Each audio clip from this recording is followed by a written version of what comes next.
happens that requires you to give SSA new banking information, you now have two options.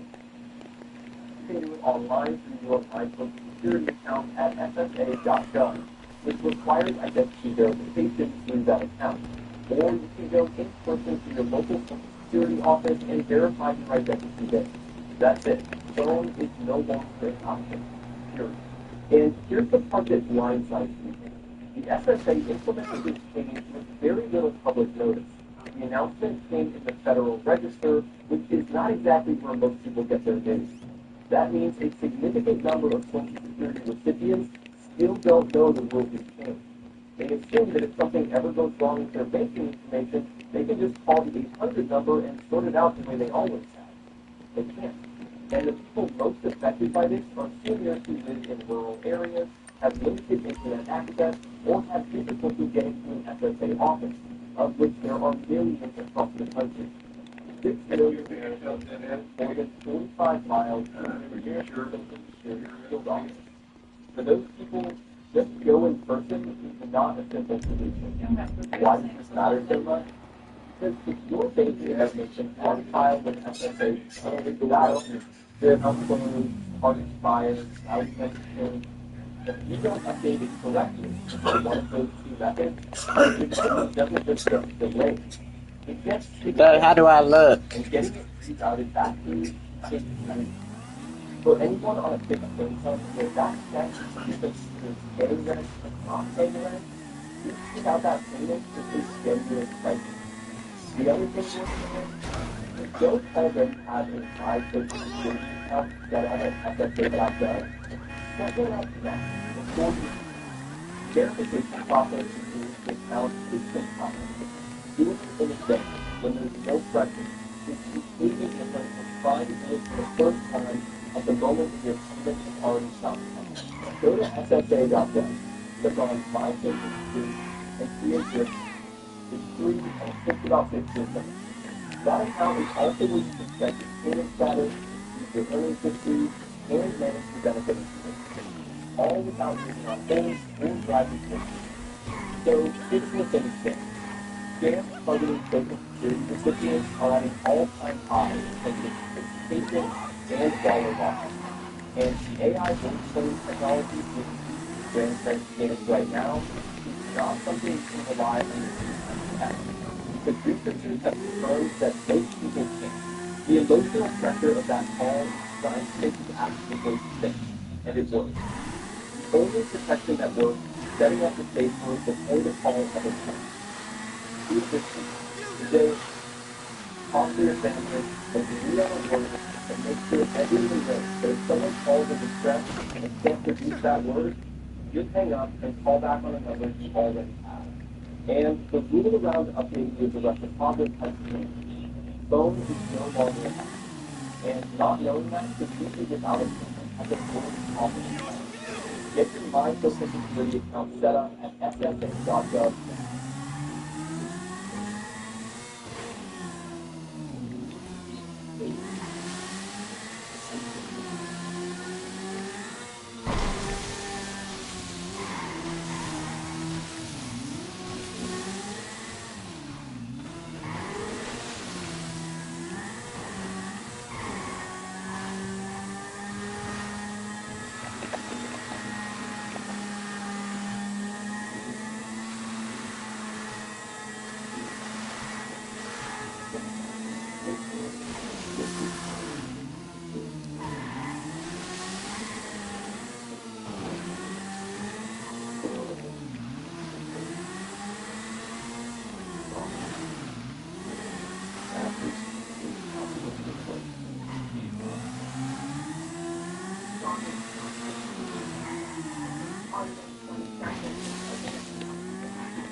Starting with the calls for the right to the city. While I don't want to my child, it's good to be right to circumstances pertaining to government and my love of the do not allow me to do so, and to message sending well wishes to the couple, adding congratulations to Don and Bettina. Multiple outlets report that the pair who got engaged during the White House holiday event back in December are set to celebrate with my close friends and siblings. But as it turns out, they're already officially married. According to a marriage publication of Inside the United Kingdom, the couple legally tied the knot on May 21st. Bettina Anderson is sitting serving as a witness. This will mark the first marriage for Bettina and the second for Don Jr., who shares 5 children with ex-wife Vanessa Travis.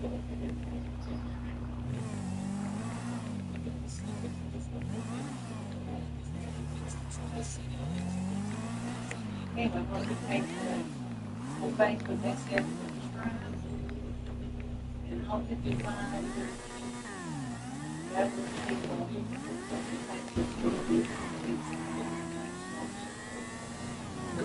Oh,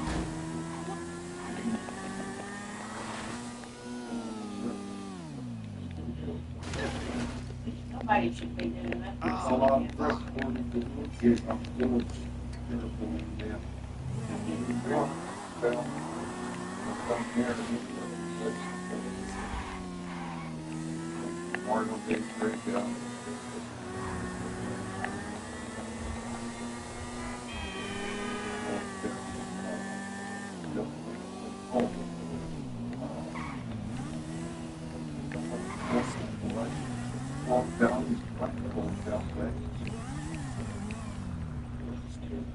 See if we can get some Islam holiday. Dad, should I do it? Mama, should I do it? What? Go ahead. What? You don't break it, you want me to do it again. No, I'm dead after this. Oh, oh, that's actually fun.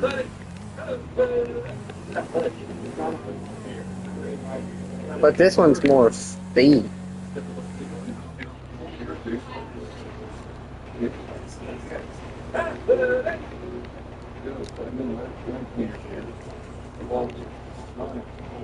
But I don't think it dark.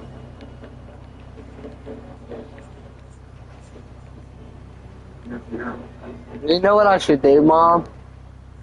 Mom, I should just floor it. Is this dangerous, Dad?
Get the fuck out of here!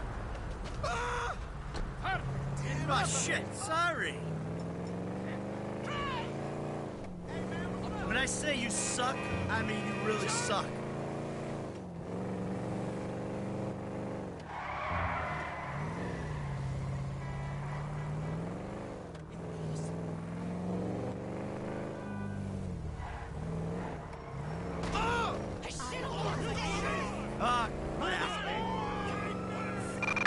Officers report a pedestrian-involved accident on San Andreas Avenue in Textile City. Great! Cops! Fuck Roger. Move, asshole! You're obstructing police work! That ain't good.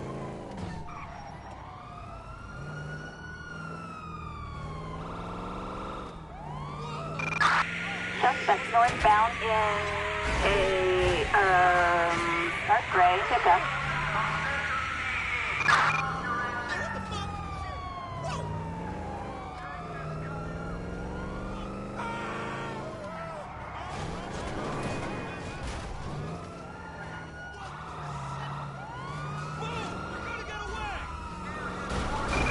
Units reporting a reckless driver on Vespucci Boulevard in Mission Row.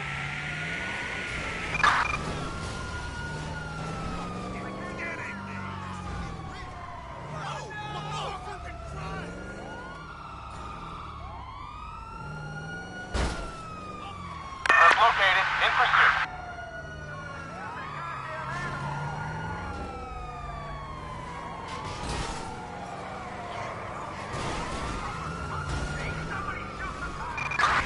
Suspect last seen on Center Street.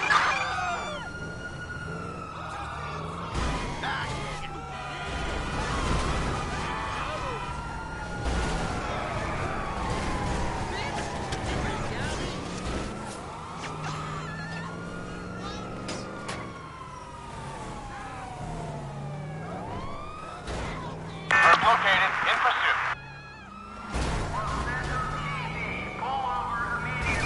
Officers report a 505 on Little Bighorn Avenue in La Mesa. What the fuck out! Suspect northbound in a dark gray Cheval Picador.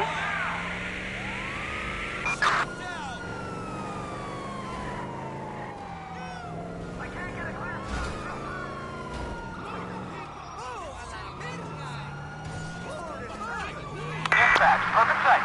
Moving in.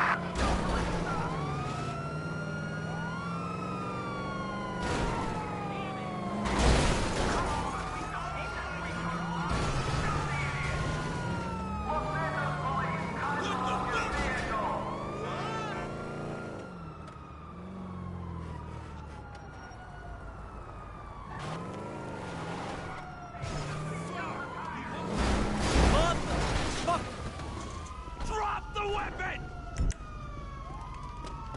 Suspect is on foot. Roger that. Hey, you want me? Kill me! Units reporting shots fired at an officer on Supply Street.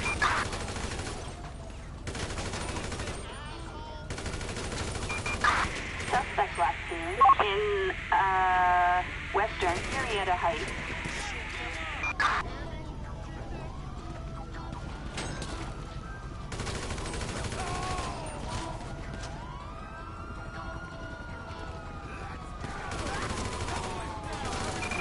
Units reporting a 245 in Northern Murrieta Heights.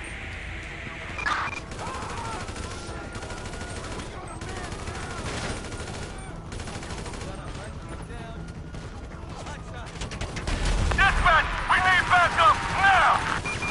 Units reporting an officer shot in Northern Murrieta Heights.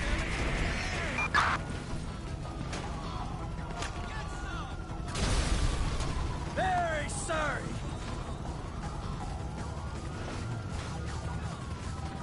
Dispatch, suspect vehicle in a collision! 10-4.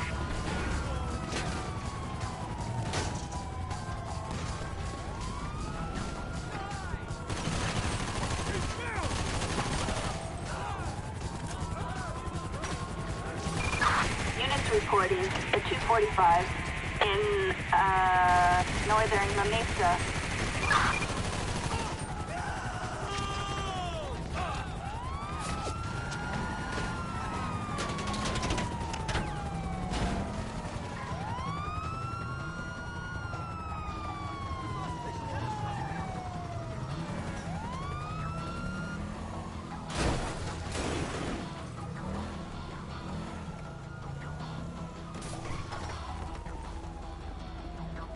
Dispatch, need guidance here.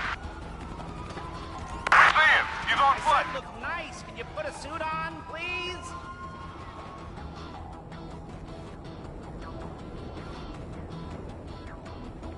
You're wasting my time.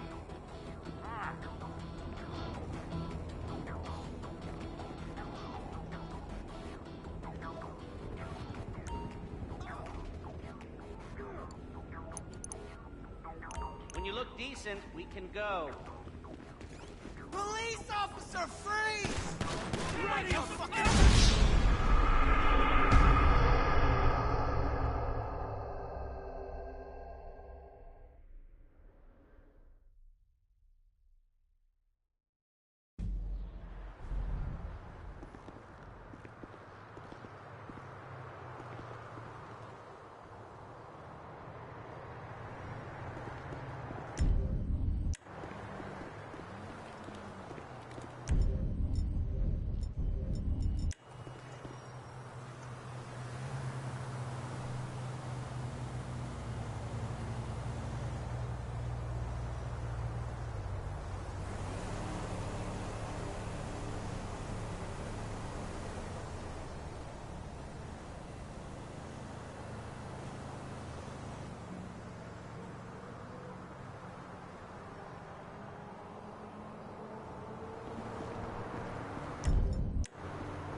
Oh, I almost crapped my thong. Hey.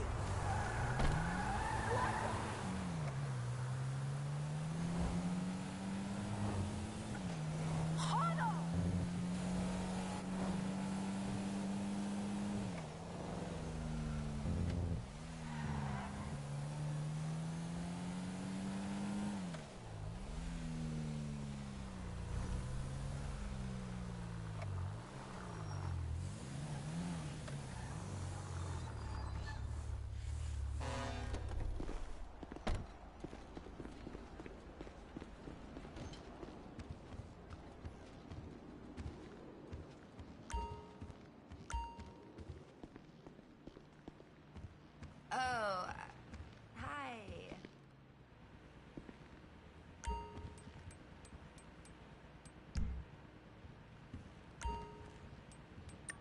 You looking for anything special?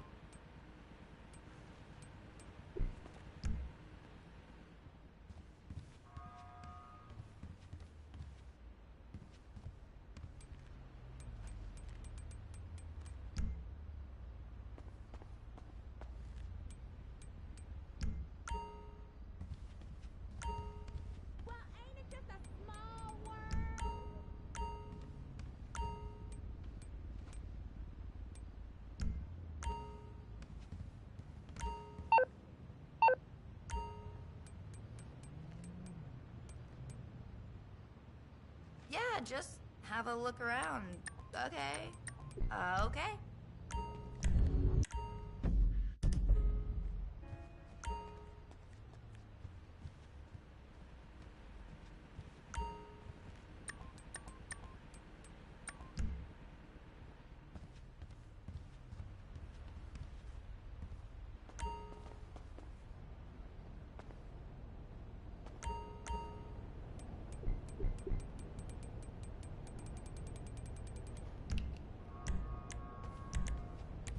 What? Late.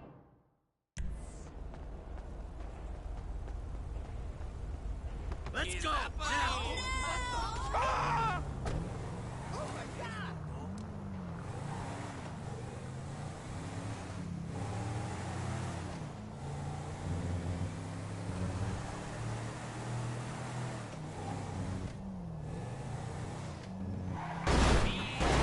You moron!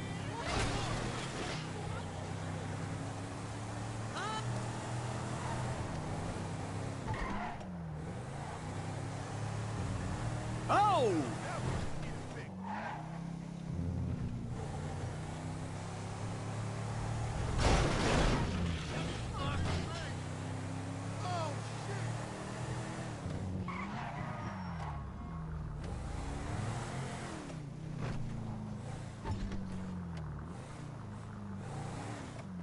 Company there? I like the Great Temple. Tell your sister, call me!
Hello, this is 911. What emergency service do you require?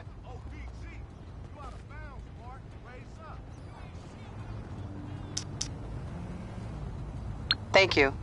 Police officers are en route to your current location.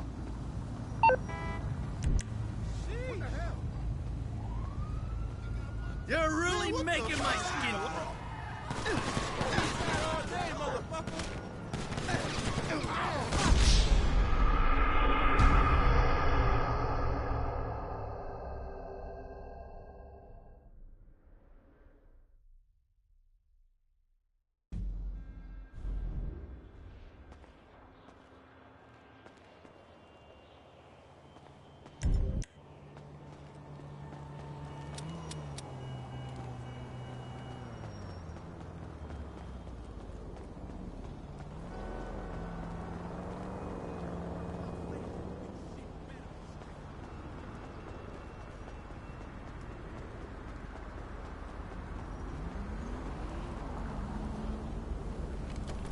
Please! Ah! I'm sorry for bringing you to pain.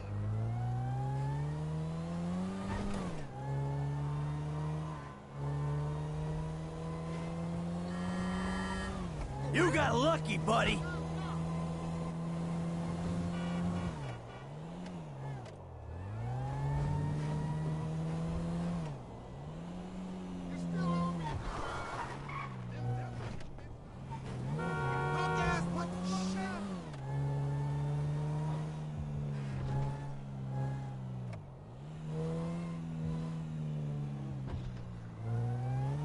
Get your bitch ass out of here.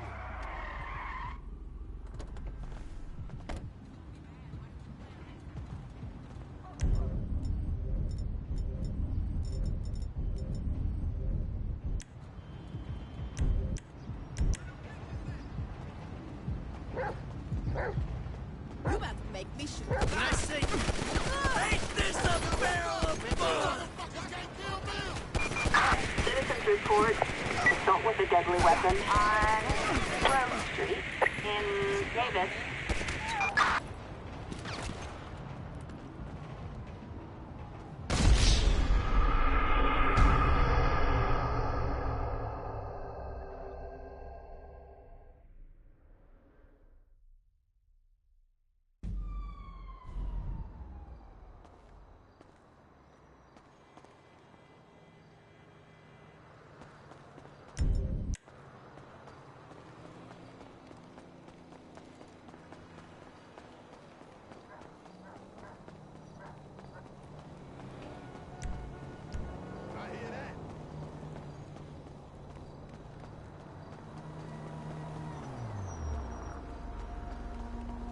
This is it. Ah!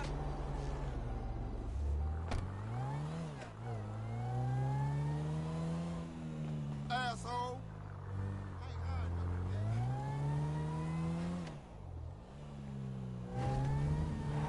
Ah, shit.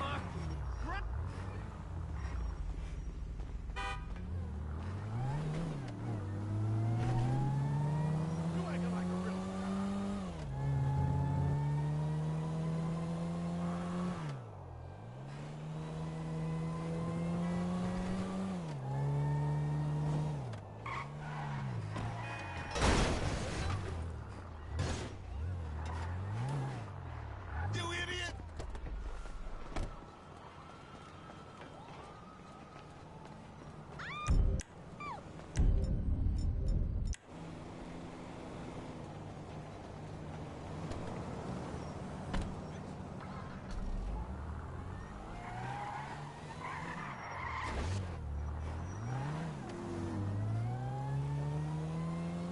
I'm still waiting to hear back Get from away Fred. from me.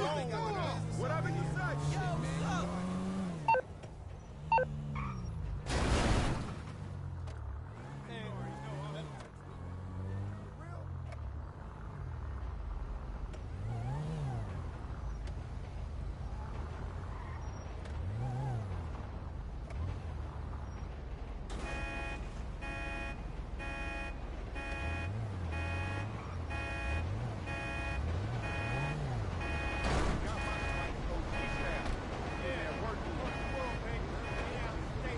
I'm gonna be using your car.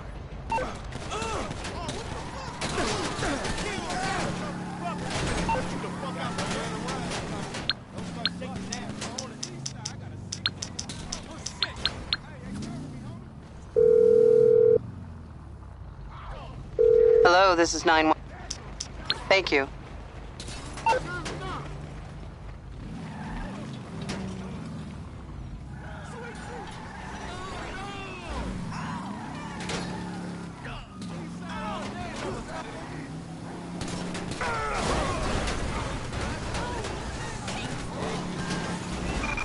Citizens reporting 480 on Bullshit. Grove Street. Ah, just in case I wasn't having enough fun already. Ah, shit.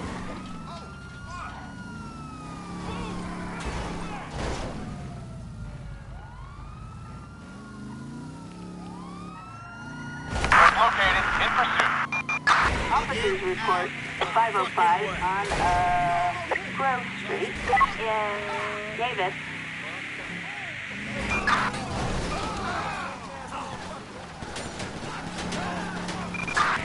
Suspect last seen in a red two-door. Excuse me. Units reporting a 148 on Forum Drive.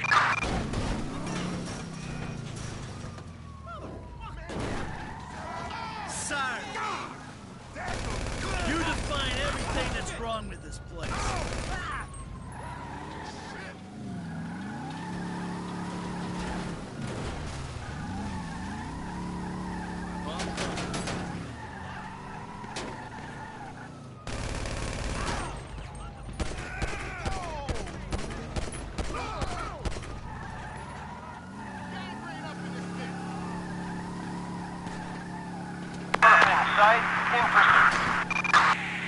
report at 245 north of the Dollar Hill store in Strawberry.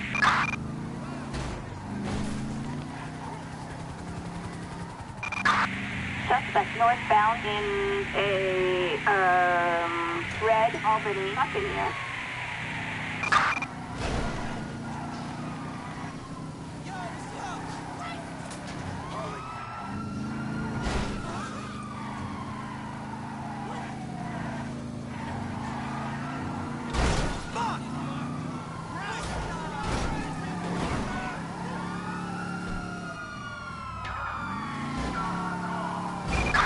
Officers report a reckless driver on Strawberry Avenue.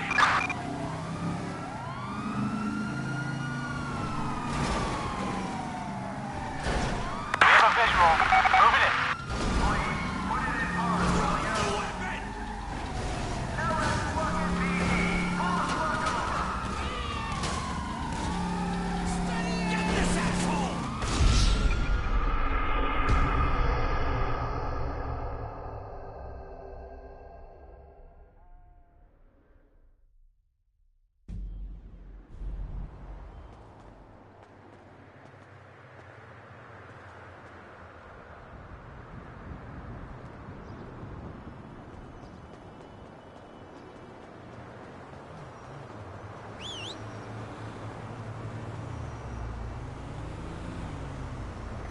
Sorry, but I need this.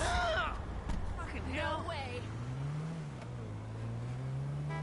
Dispatch, got any passengers you can throw my way? I got a pickup not too far from you. Sending you the address now. I'm on it. Perfect. They're right around the corner from you.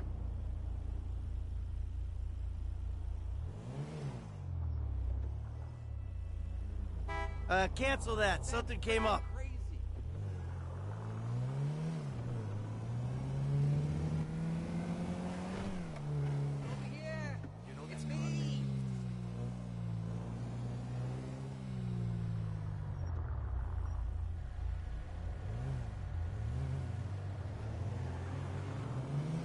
I need a driver for a pickup right away.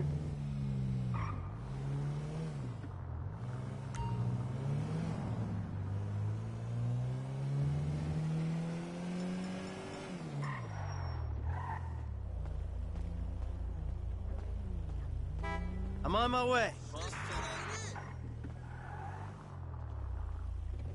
Good, good. Looks like you're close.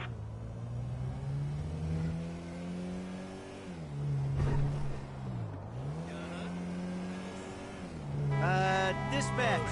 Scratch that. I'm going off duty. Officers report a reckless driver near the Los Santos Gun Club. You have to pull to the side. It's the law.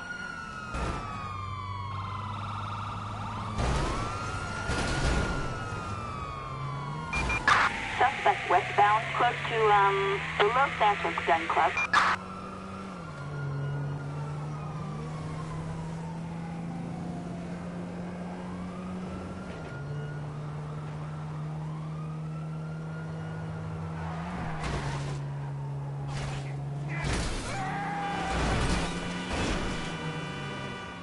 What is this bullshit?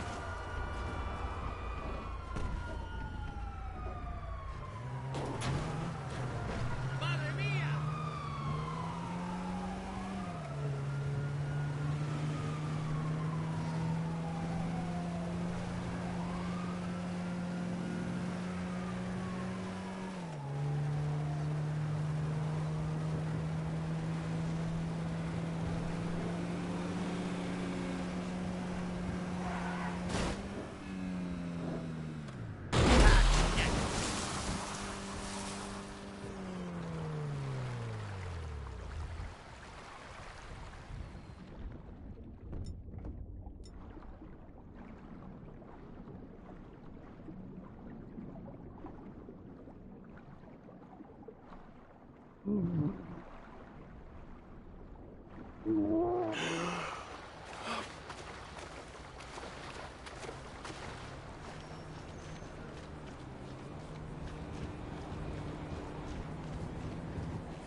You got lucky, buddy.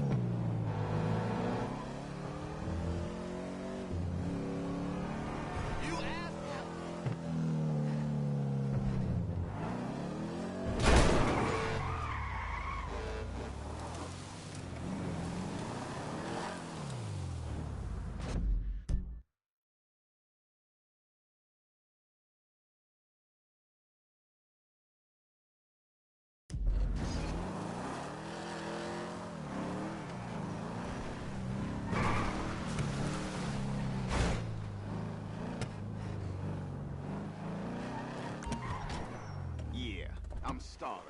Let's get this over with.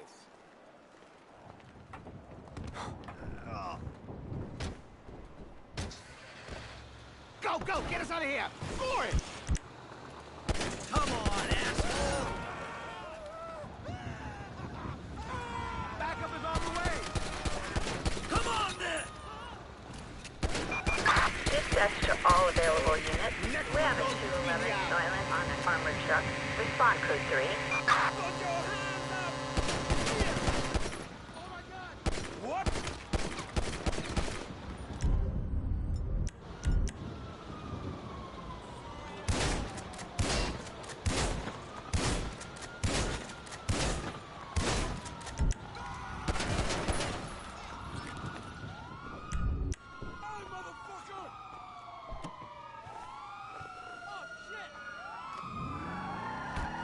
Dispatch, we've got eyes on the target.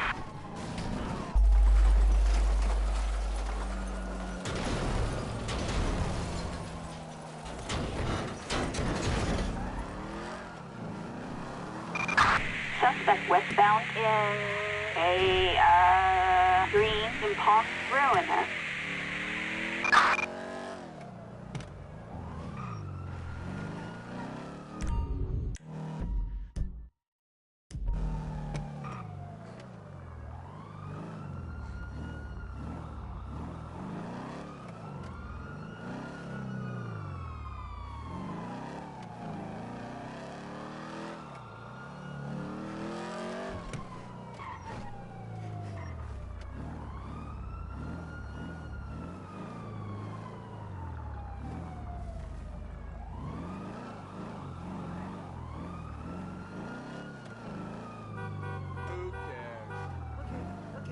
Let's let our lawyers handle it.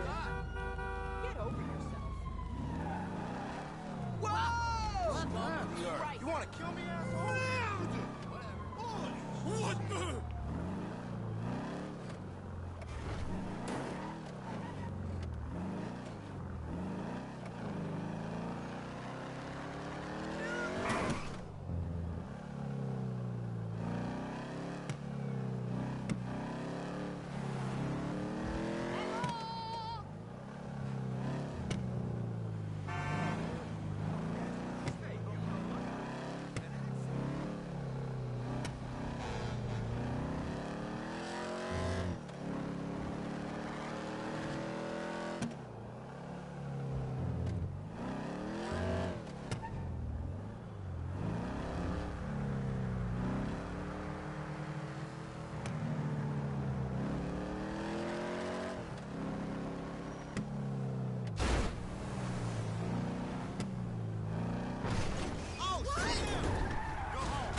You know how much this car costs?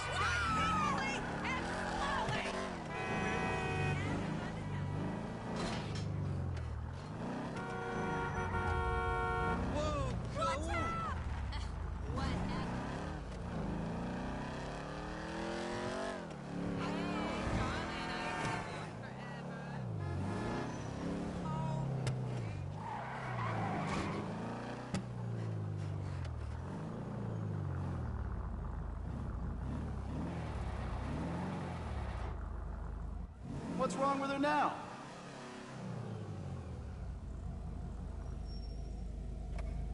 Good to go.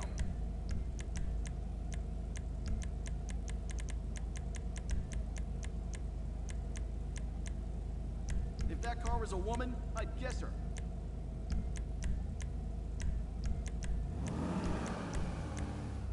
New brakes installed.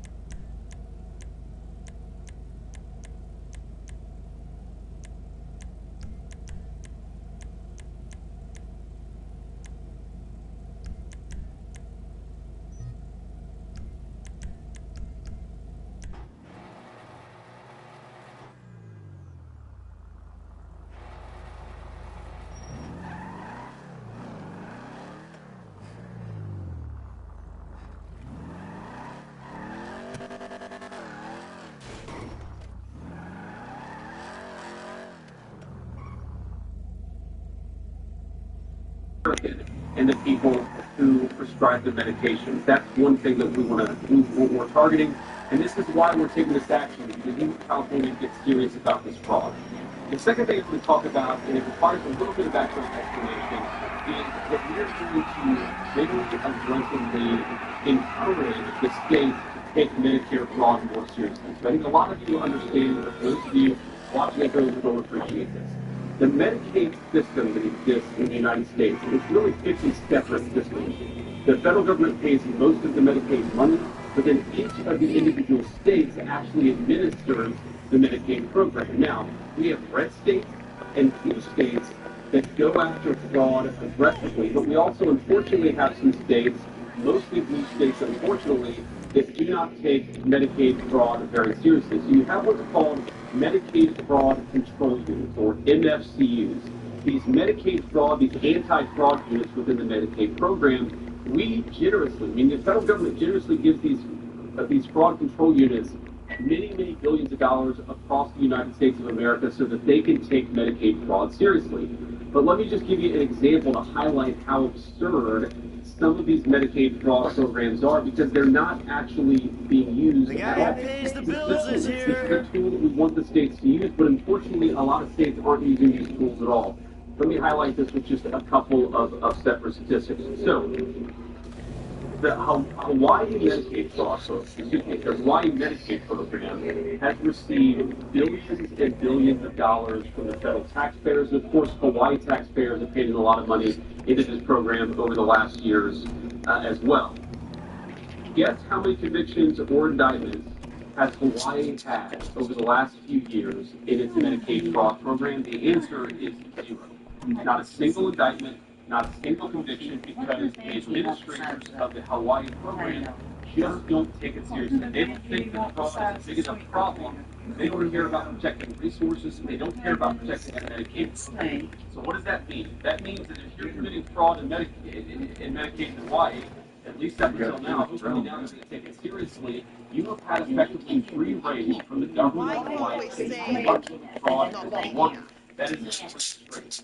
In New York, which does a little bit better, but not by much, New York has had 9 indictments over the last year.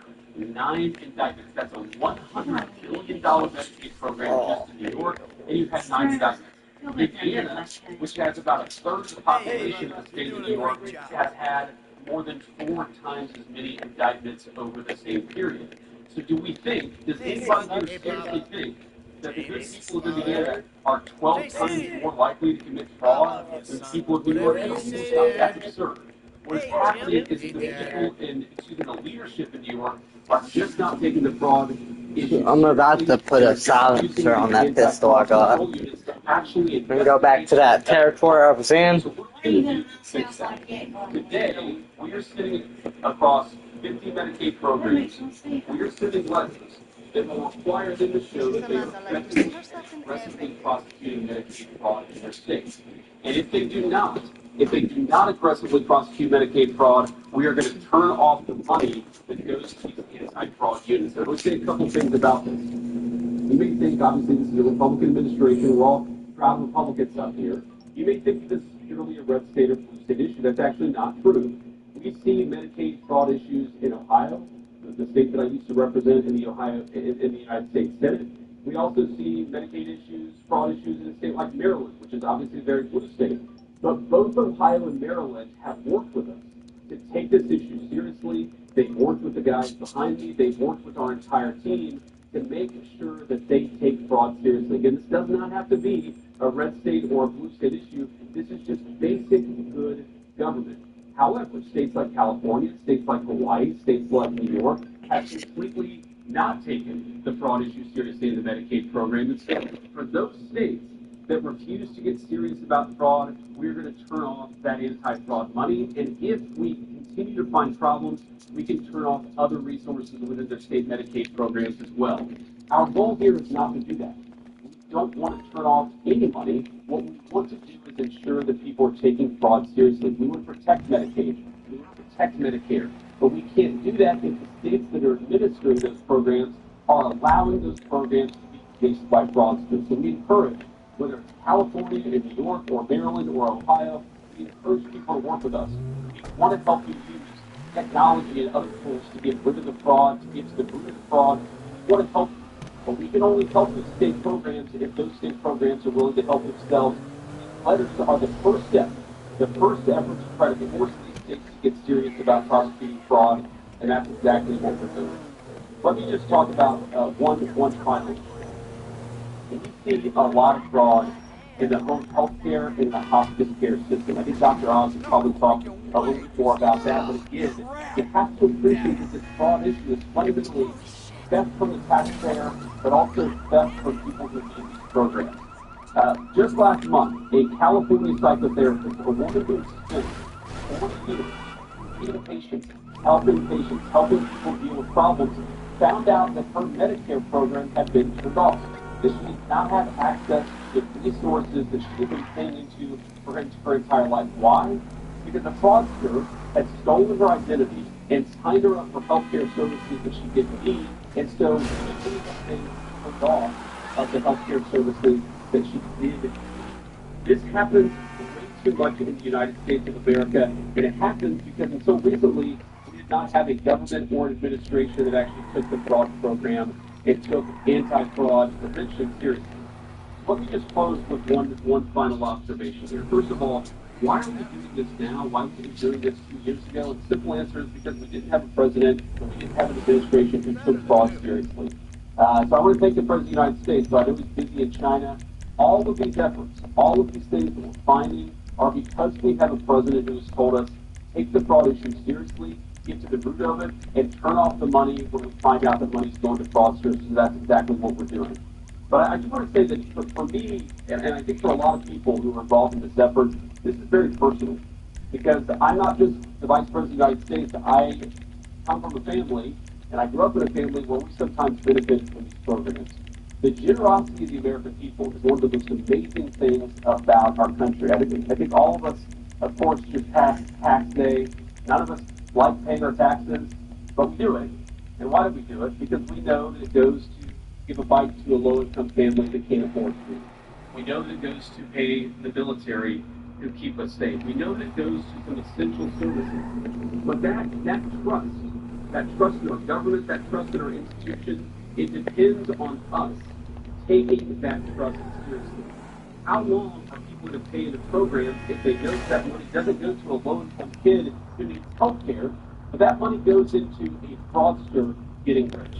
This doesn't work, and this doesn't make sense unless we take fraud seriously. So I'm proud to be part of an effort in our government. I'm proud to lead the effort in our government to finally take fraud seriously. We need to protect these programs to the kids and families who need them, to ensure that the American taxpayer isn't getting fleeced. I'd say just a few months into it, gentlemen, we've done a very, very good job. Let's keep it up. So let me turn it over now to Andrew Ferguson, who's the Executive Director of our Anti-Fraud Task Force. Andrew has done an amazing job, but I have to give a special shout out to my fellow fires, Tim, who's probably... What kind of engine is that? ...the American taxpayer money than any single official within the government for the last 2 months. Tim, you have been an all-star. We're proud to have you on the team. Thank you, guys. Now if I don't crash again, I'll make it home.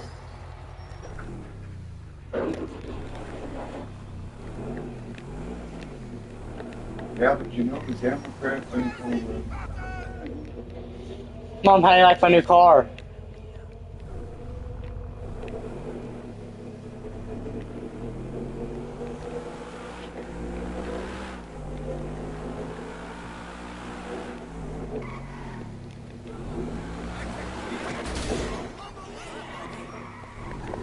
No, he did not just hit me, that big bus.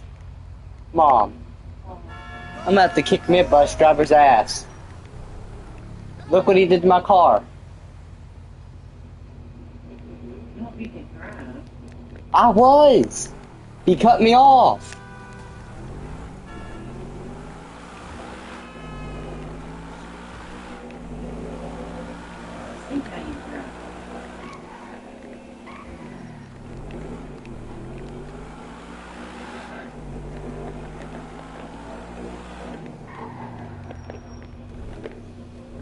He's all that clean stop, right?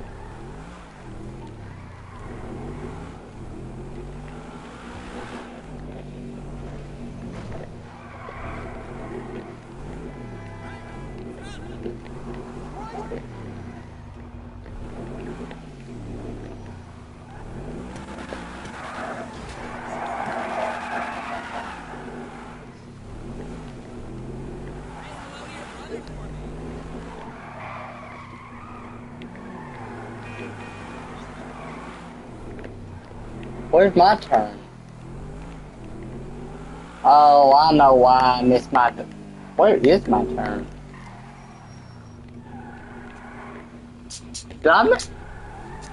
Did I miss my turn? What the hell?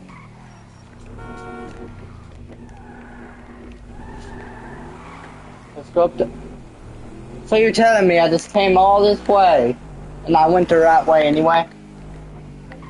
In the middle of Acres Homes roadway. It's frustrating neighbors who say that they've spent weeks trying to get some answers from the city. People living there say the RV is a safety risk and is a site for illegal dumping. Fox 26's Leslie Dallas Portland has tonight what those neighbors are demanding city leaders do. No. Yeah, so Carolina, as you mentioned, we're in Acres Homes, but I kind of want to paint a picture for people who may not be familiar with the area. So if you're coming down 45 before you see the Big Joe Beans at West Little York, take the exit right there, and you're going to come down Victory here. But if this RV is sitting on the median right before you get to Wheatley, I'm going to have my photographer kind of show you the RV here. Again, take a look at it. It is abandoned, but neighbors who live right here, right around this RV, say illegal dumping has been a problem in this community for years. And they say this RV takes the cake. Neighbors say the RV was first left parked along Victoria Drive before eventually being moved into the median. Residents say unhoused folks and even children have been seen going in and out of the RV. And by looking at it, they're worried it could collapse. Others say the RV coronavirus visibility. Each person knows that she's lived in Amazon her entire life and that illegal dumping has been a problem for a very long time. As well as burning the trash. They said she was living in Amazon for 74 years and that she worries about the health safety impact on the neighborhood. I think dumping is getting worse, but she's right there and getting worse. It's a traffic hazard. The cars are trying to come across. They can't see around the side. So that's a big issue because me myself, I've already extended the I've sent out several things. I've done several figure authorities. I've contacted everyone wide. All they're saying is that you have to look at it. This was blocking on the main side of the road and then a strip. And that had gone to actually we moved here. I don't know how the people could just originally if they're packing this away and post the HPD had blocked out with the times and they had to stop times when they would be there and all that. This time looks like it's becoming a salvage yard. You start with one thing and let that get away, then the next thing something else happens. Then it's dangerous, child parents, roaches, rats, and now they can start living inside there. So no telling what they do health-wise. We take taxes as much as we can in the neighborhood, whether it's Rimbo, Scarno, Livonia City, and a place like that. So we take taxes, and we want our tax money to work and to take care of the problem, not pacifying us all over like I said, that fence around there is doing no good. It's sitting out a picture saying, hey, we're here to stay, and this is going to be, this is the way it's going to be. But that's not the way it's going to work. And you heard that residents say this fence here is causing a lot of concern. Residents don't think that this fence is going to keep people from going in and out of this abandoned RV back here. Leslie, I mean, come on. The question is, how long has that fence been there, and why on earth is this RV just not towed out there? So we'll get to why the RV is not towed out there in just a second, but we want to talk about the fence that you just mentioned. So the fence is new according to residents. Well, the main concern is that on this side of the fence, as you can see, there's no wires. From here, there's no barbed wire. So this is why residents are concerned that people can still have access to the RV. And one neighbor said their concern is that, I mean, kids and other people are still going to get into this RV. Take a listen to what he has to say. They put the sizzle on it. Like, you're going to all day on well, we know that everything is because of the comments on something like that. They put the sign up saying, oh, okay. What they talk to you, signed up all the back money that we're spending out here, with all the food that's being done out here in our neighborhood. It looks like they put this here, put this fence on it, like it's going to be here for a while. And this is shame for our neighborhood after the fact that we already know that. You know, you have Gone Oaks, we have all these other oaks around here. And they wouldn't allow for this to sit on their system like this for weeks. Put something nice on. We just you know this. So as you can see, there are some tickets and other warning labels on the windshield here of this RV. So these are today after reaching out to multiple city departments. Ultimately, everything was referred back to HPD. So HPD did send us a statement about when this RV is going to get out of here. So here's what they said. They said the city of Houston is aware of the service provided regarding an RV on Victory Drive and has been actively investigating the issue. HPD determined the RV is structurally and must be partially demolished before it record and recreation has returned the area and HPD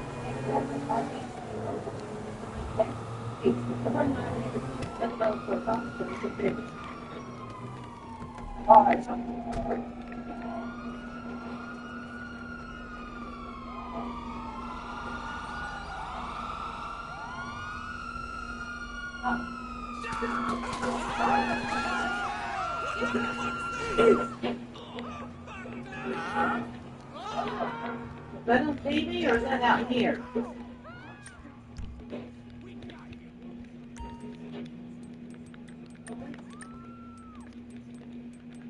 Well, now it sounds real, don't it?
Next time you'll listen.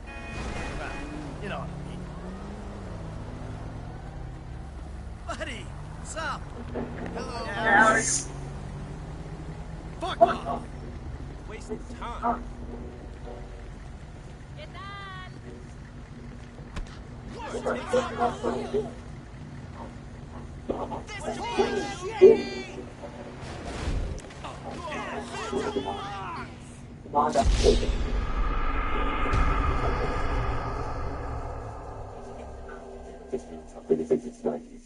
Don't sit like that. That's it, my family. Come on.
Hey, Mike, starving me or what?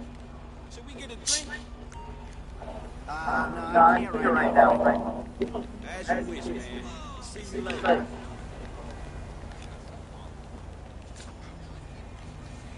Why do you think I need a hard pill? So I can give you a dicky. You didn't talk about it. This is science, too. Was this a joke yet?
Turned off in 9-4.